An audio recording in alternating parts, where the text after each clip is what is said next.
Why is the Jamaican Afro hair seen as a symbol of evolution? Jamaicans also call it Black is Beautiful movement. A permanent hair straightener or relaxer was launched in the 1950s. The chemicals necessary to change the hair's natural structure to a permanently straight state caused scalp irritation and burns, hair loss and hair damage. This was the enormous burden of Jamaican beauty for those with Afro hair.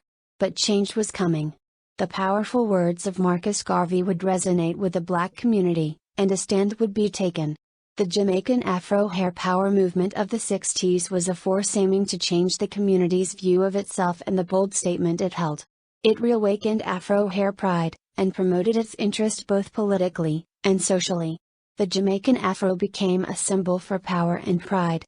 Chemical straightening was seen by some as a burden, so this practice was pushed aside by many, as it was a way of removing the mental shackles, and getting back to their roots. Jamaican men and women has turned their hair into a form of art, as it is the reason of why black hair is beautiful. Though it was and still is fashionable, some Jamaicans saw it as a way to reclaim their identity. Some Jamaicans also believe that it is empowering.